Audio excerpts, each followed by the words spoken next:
Minsan talagang dumarating yung oras na hindi na tayo makapag-isip ng ating uulamin sa panangalian o kaya sa may hapunan. Kaya marami sa atin ang nauuwi na lang sa pagbili ng lutong ulam. At syempre, ang unang-unang pumapasok sa isip natin ay manok o kaya lechon manok. Dahil ito ay mabilis, masarap at madaling hanapin.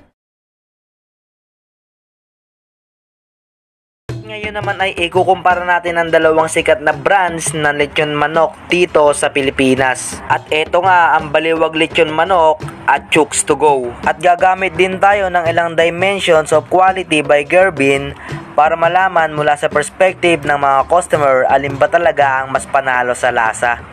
At syempre, hindi natin malalaman kung alin ba talaga ang mas masarap sa kanilang dalawa kung hindi natin titikman o kaya pupuntahan. At ang unang nga natin napuntahan ay etong Chooks to Go na located lang siya dito sa may Bukawi Crossing at harap lang siya mismo ng terminal ng jeep. Ang Chooks to Go ay isang kilalang brand ng Bounty Agro Ventures, nagsimula noong 2008. At mas nakilala pa sila dahil sa kanilang tagline na masarap kahit walang sauce. At madalas mo nga makikita ang kanilang mga branches sa mga kiosk malapit sa grocery, malls o kaya highway stops. At ang presyo nito, medyo may kamahalan pero sulit naman sa lasa at hindi kanya ipapahiya. Dahil ang presyo sa kanila ng isang buong manok ay 395 pesos. Yes po, opo, tama po kayo nung narinig, 395 pesos. Pero sulit naman sa lasa. At ngayon, pag-usapan naman natin ang Chooks to Go. Since service heavy naman sila, gagamit tayo ng ServQual o Ratel model. At unang-una na dyan yung reliability. Sabi nga nila, hindi na kailangan ng sauce, kaya expected mo na kahit saan branch ka pumunta, malasa pa rin ang manok. Talagang reliable. At ang pangalawa ay responsiveness. Mabilis ang service, perfect kung nagmamadali ka at gusto mo ng ulam agad.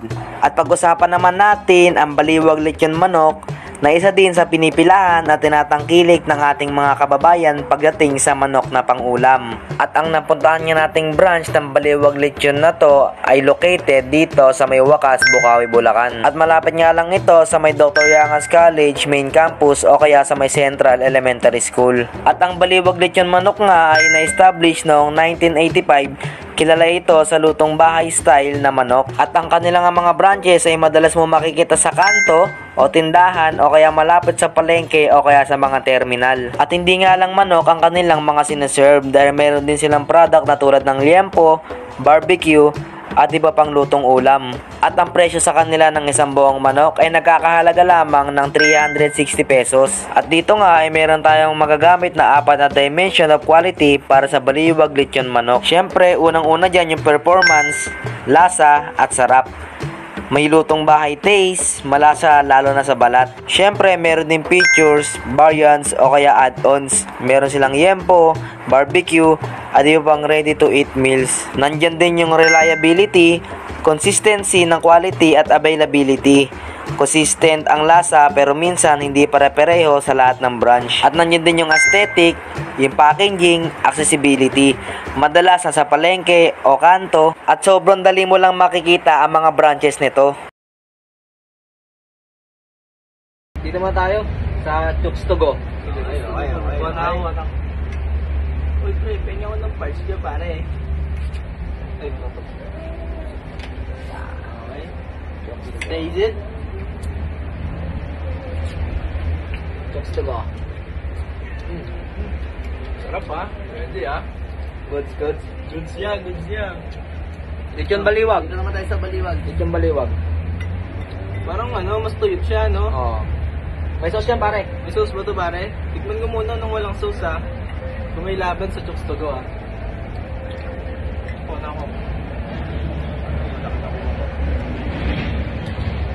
Parang dry na siya, no? Tuyot na. Siyempre, anong mas okay sa inyo? Kung yung Chooks to Go ba o Baliwag Lechon? Para sa inyo lang ah. Ako muna. Sa akin, ito. Okay. Ito, pre. Iba linamnam nito. Kahit totoo nga, kahit wala akong sauce. Kumbaga, talaga siya. mas juicy siya, no? Ito kasi pre, medyo nadadryan ako sa kanya eh. Talagang need niya ng sauce. Para matikman mo malasa mo talaga yung pinaka niya. Lasa ng manok. Ako din pre. Ikaw pre? Ako pre, mas juicy kasi ito. Kumbaga parang... Kumbaga Chooks to Go ka rin? chokes so good lang. Mas juicy eh. Ito rin, same ang sabi niya, parang kailangan din ng gravy. Ikaw. Oo, same lang din naman sinabi nila, chokes din naman ako kasi juicy. Tapos totoo talaga yung sinabi nila na mas masarap kahit walang sauce. Para sa akin din, pre, chokes to go rin ako kasi hindi tulad nito. Ayan, kitang-kita niya naman. Tuyot na siya. Kumbaga, hindi tulad nito, yung linamnam niya, nandito pa rin sa mismong manok niya. Ito, kumbaga parang nawala eh. O, dry na siya eh. So, pagka nasarap ng manok. Chokes to go kami. Chokes to go!